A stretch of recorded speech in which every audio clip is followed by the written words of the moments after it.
Hey guys, Dr. Politano with Dr. Aniker Clinic of Chiropractic here, just checking in again. So we've gotten a lot of questions about, just how to stay fit at home and just exercising at home during quarantine. Because I know all the gyms are closed, parks are starting to close down, everything like that, and everybody's trying to stay as healthy as possible. So there's a couple things you can do at home, just really simple movements, but we're talking about really compound movements. What I mean by that is incorporating multiple parts of your body, multiple muscle groups, everything like that. And the most important thing when doing these is doing it correctly, as far as like having your body in the correct spot and correct posture, but also quality of repetition over quantity of repetition. If you're doing a bunch of reps but doing them incorrectly, it's going to put a lot of different stress in the body, which could leave you susceptible to injury, everything like that. So it's always more about quality than quantity. So the first big movement that we're going to do is just a bodyweight squat. And so really the reason we do it is because it's a compound movement. It incorporates a lot of different muscle groups, different parts of the body, everything like that. But it's a little different when we're working with bodyweight because it's harder to stay back on your heels. So that means body position and biomechanics are going to be a lot more important for safety and just really getting the correct movements down. So first, what we're going to do is we'll do a side view, just to give you a better idea. So we want feet about just a little outside of shoulder width apart. And all we're going to do is we're going to basically push our butt out and just drop down just like this. And the whole point of doing that is we really want to keep our back straight to not lean forward and put more pressure on our low back. We really want to get basically the stress to be put on our legs and most importantly on our backside and our hamstrings and our glutes. So what we want to do is we want to come straight down and we want to stop basically where our knees make a 90-degree angle and really concentrating on keeping our back flat here. And then what we want to do is really dig our heels into the ground and push straight up. And so what that's going to do is really going to incorporate our glutes, hamstrings, quads, everything like that, basically our entire posterior chain. And most importantly, what we really want to do is to promote knee health, joint health, everything like that. We want to keep our knees over our toes or behind them. So we want to come here, and basically we want this to come straight down and be behind our toes right here. And we'll come straight up. And that in itself is just a bodyweight squat. There's multiple ways you can incorporate as far as if you want to do like 3 sets of 10, 4 sets of 8, whatever your comfort level is, whatever your fitness level is. But we just want to really create movement and allow just big movements like that to get the heart going, to get muscles going, and just really keep our body as healthy as possible. The movement we're going to talk about, again, everybody's seen it before, is going to be a push-up. So this is also more of a compound movement because we're just doing a lot with the shoulders, elbows, and everybody knows it's more of a chest exercise, but this is where quality over quantity is going to be a huge thing because we want stabilization of the core. We want and that's going to be important to really stabilize our low back and not putting pressure there while also increasing, obviously, strength of our core. But it's really going to keep us stabilized so that we can really get the movement we're looking for. And this is where quality over quantity is going to be huge.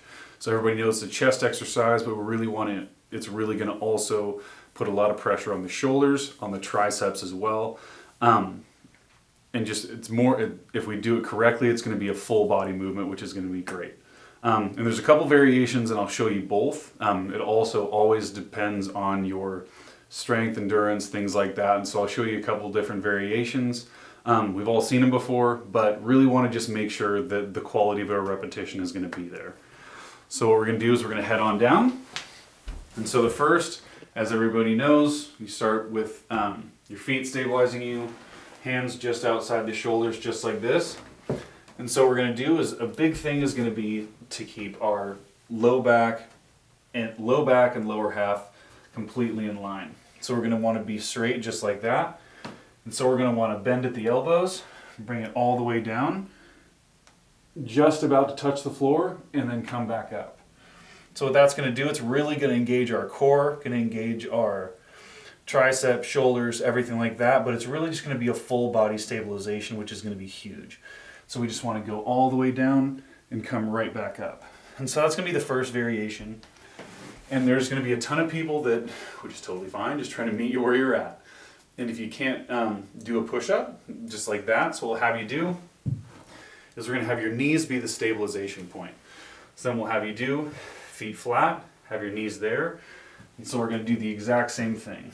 So we're just gonna have you here, do the same movements. We want our basically a straight line through from our head to our glutes, and we want to just come down and come right back up. So the exact same thing, and it's really gonna put a lot of stress on our shoulders, chest, core, triceps, everything like that, which is gonna be huge because the more muscle that you incorporate with fewer amount of movements is gonna be huge for body stabilization.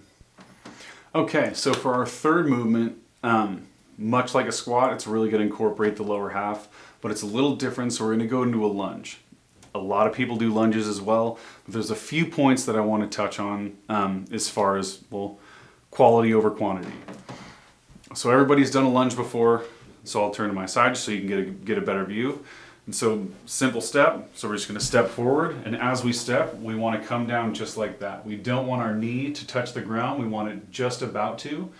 And the biggest thing is we want to step out far enough to where our knee is not going to go over our toes. The reason we want to do that is because realistically what that does is it really takes a lot of the stress off of our knee and puts it on our muscle, basically the big muscle groups. So I'll do it from the other side as well. So we're going to step out here, and as we step, we want to lunge, knee not touching the ground, and this knee over our toes, and we're going to come straight back up. There's a couple variations that we can do. You can either do a walking lunge where you're going to go here and then take another step forward, or you can just do them in place. And go here, and this is going to be a little more difficult because we come here and push right back up, which is going to incorporate a lot of our thighs as well. So there's multiple ways to go about it, but the whole point is to really engage our lower half and just allow those muscle groups to really take over, because not only is it going to affect our cardiovascular, and really getting our heart going, everything like that, but it's going to really force a lot of blood movement throughout the body and then really get our glutes, lower back, everything activated, which is going to be huge for stability, especially when we're spending a lot of downtime right now. And like I said, quality over quantity. We want to keep our biomechanics in the right place, really to avoid injury and just get the right muscle groups taken over.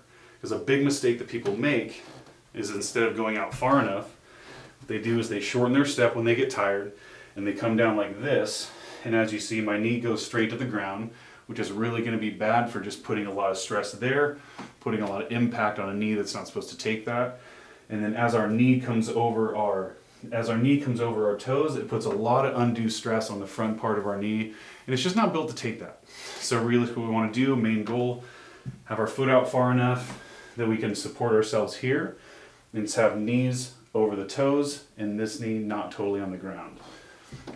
And that's going to be a big part of keeping that quality aspect over quantity. So our last movement that we're going to talk about is less of a compound movement, but it's more for low back stability. So a lot of people, when they think of like core exercise, what they really want to focus on is getting that six pack and really just incorporating their front core. However, they really miss a lot of, well, what our core is going to be our backside, which is going to be our lower back muscles and then our glutes as well.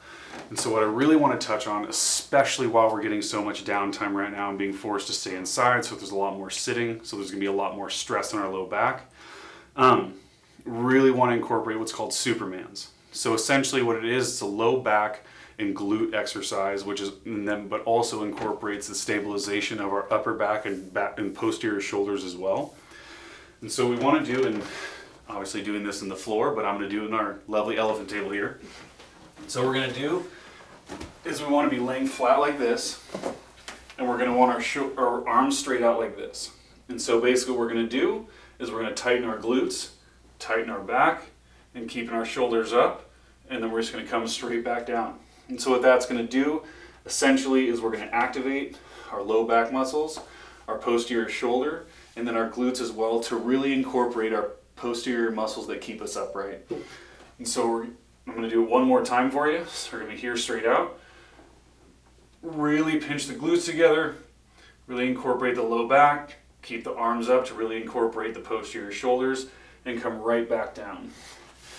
So what we want you to do is we can either have you hold that for about 5 seconds, or you can just do it basically 1 second. Just go up and straight back down. The whole point is to really get that good muscle activation, to really build strength and stability, really to counteract all this downtime and sitting that we have, to really keep our core as strong as possible and to protect our low back as best we can. And so the last aspect of this video that I wanted to talk about, since I know it's all about exercise and training and everything like that, what I really wanted to touch on is cardio. So I know it's not the most fun thing in the world, but we can make it as simple as just taking a walk, really just doing things at a faster pace, jogging, whatever your comfort level is. That's going to be really important around this time, especially because we've touched on it a lot, that we're seated a lot more, that we're going to be we have just a lot more downtime. But the fact is, with everything going on, what's going on with like coronavirus and everything like that is it really touches on and affects our cardiovascular system, our respiratory system. So it affects our lungs, our ability to exchange oxygen, everything like that. So what we really want to do is improve our body's ability to take in oxygen and then use it. And so really what we want to do is increase our cardio. Whether it's a 15-minute walk, 20-minute jog, half-hour run, whatever your fitness level is, try to incorporate that into your day. And I know it's hard when we can't really go anywhere to do it with gyms being out. But if you can just get outside, do it around your house, anything like that, it's really going to help our body's ability to stay healthy, really use our oxygen levels, and improve our heart's ability to beat and stay strong and really get that new oxygenated blood to everywhere that we need it to go. So really incorporating some cardio into our day is going to be huge. It's going to make a big impact. And we can just do it doing extremely small things. Like I said, a 15-minute walk is really going to help, especially after we're being seated for so long. So it's just a couple things I wanted to touch on, just really simple movements, really easy to do. It'll take you 5 to 10 minutes if you want, or you can extend it out to a half hour depending on how you want your workouts at home to go. But I just wanted to give you a few ideas that you could do at home just to really keep your health up, keep your immune system up, and really keep your heart going. And especially helping your lungs and respiratory system in this really weird time that we're in. I hope this was helpful. It was great to hear from you guys. I love getting your questions. I love talking about it. So if you have any more, please feel free to contact us, or we can talk about when you come in.